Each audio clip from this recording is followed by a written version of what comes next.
I tried everything. Pulling, pushing, twisting. Nothing worked. My arm was trapped. The sun was setting. The temperature was dropping. And I had 4 hours to figure out how to move a boulder with one hand.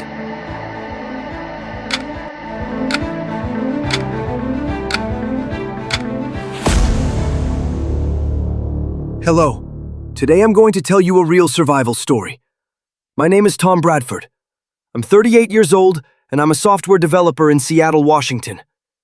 I love mountaineering, but I don't consider myself a professional climber. I'm just an ordinary office worker who likes to do rock climbing on weekends. Until that day. It was the end of September. The weather was beautiful. I decided to go to the North Cascades area in Washington. A medium-level rock climb, not dangerous, but somewhat challenging. I set out Saturday morning. The weather was cool but clear. Climbing equipment, water, food, cell phone, everything was ready. The plan was simple. Climb until noon, descend in the afternoon, home in the evening. The first 2 hours went smoothly. The rock surface was good. The grip points were solid. Progress was good. The view was magnificent. Everything was going according to plan. Around 11 o'clock, I came to a rocky section. It was a narrow passage. I had to pass between two large rocks. It looked normal. I'd been through places like this hundreds of times. I reached my right hand up. I held onto a ledge. I balanced with my left hand. I put my right foot on a rock. I started to pull myself up. And that's when I heard it. A sound. Rumbling. The sound of stones. I looked up. Small stones were falling. Then bigger ones. Then a huge boulder fell.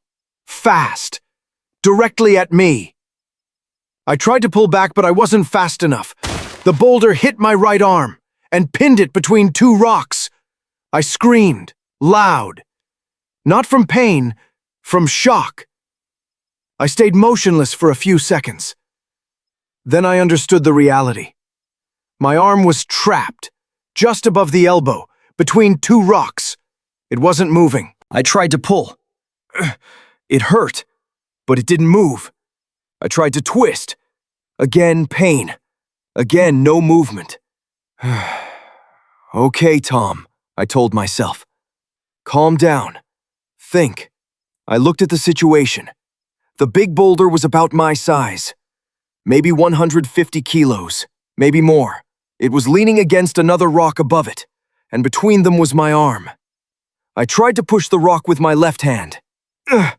It didn't move. It didn't move at all. It was too heavy. I took out my phone with my left hand. I looked at the screen. There was signal. 1 bar. Weak, but there. I dialed emergency. It waited. It waited. Then, weak signal. Call failed. I tried again. Same thing. Damn it! I shouted. It was 11:30. The sun was still up.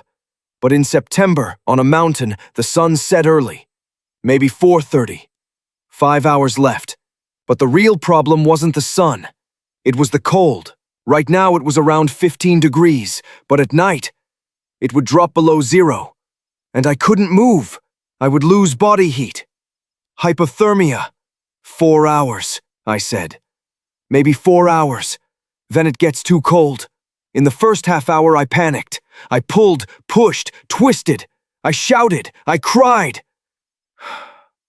Nothing worked. Then I stopped. I breathed. I forced myself to calm down. Think, I said. Think logically. You're a problem solver. You write code every day. You solve problems. This is a problem. Solve it. I looked at the situation again, in detail. The big boulder, the one pinning my arm, was leaning on another rock above it. If I could move that upper rock, the big boulder might slide, maybe open up a bit. Maybe I could pull my arm out, but the upper rock was bigger and higher. I couldn't reach it. Okay, another way, I said. I looked under the big boulder. There was space. There were small stones. If I removed those stones, The big boulder might slide down a bit. Maybe the angle changes. Maybe the arm gets free. I reached with my left hand. I grabbed a small stone. I pulled. It came out. Good. I removed another one. Then one more. Slowly, I was removing stones. Each one made only a few centimeters difference. But maybe it was enough. An hour passed. Maybe I'd removed 10 to 15 stones. The big boulder had shifted slightly. But it wasn't enough. I tried to pull my arm. It was still stuck. "Keep going," I said. 2 hours had passed. The sun had lowered more. The weather was starting to get cold. I started shivering. I removed more stones. My hands were tired. My right arm was numb. I wasn't feeling it anymore. I didn't know if that was good or bad. At one point, I tried pushing the big boulder again. This time, it moved. Very little, maybe 1 centimeter, but it moved. "Yes!" I shouted. I pushed harder, with my left shoulder, with all my weight. The rock slowly slid. 2 centimeters, 3 centimeters. I tried to pull my arm. It was still stuck, but it was looser. It was moving a bit more. "A little more," I said. "Just a little more." I removed more stones. Then I pushed again. The rock slid a bit more. I bent my arm. I tried pulling at a different angle. It hurt, but it moved. It came out a bit. "Come on, come on, come on," I said. I pushed one more time. The rock slid, and this time, my arm came out. It was free. I fell backward, onto the rocks. I couldn't breathe. I was crying. I was laughing, both at once. I looked at my arm. It was bruised. It was swollen. But it wasn't broken. It was moving. The fingers were moving. "Oh God," I said. "Thank you." But it wasn't over yet. I was still on the mountain.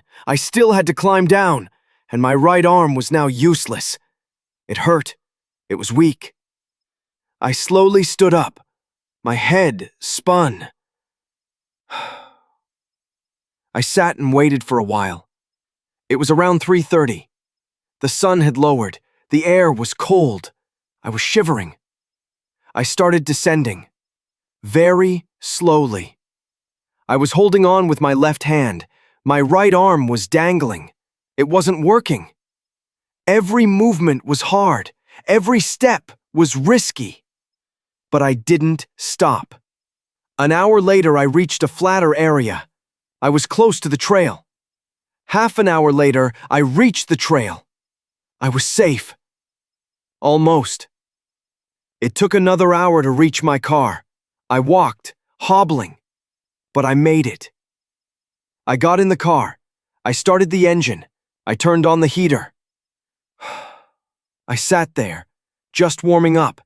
Then I drove to the hospital. With my left hand, slow, but I drove. At the hospital, they examined my arm. There was no fracture, but there was serious bruising. There was muscle damage. There could be nerve damage. "You're lucky," the doctor said. "The bone is intact. It will heal." I lived with an arm sling for 2 weeks. I had physical therapy for a month. 3 months later, I returned to normal. Completely. A scar remained. On the arm, a bruise mark. But that scar reminds me of something. There's always a solution. You just need to stay calm and think. Thank you so much for listening to me. Don't forget to subscribe to the channel, like, and comment. See you in the next survival story. Take care of yourself.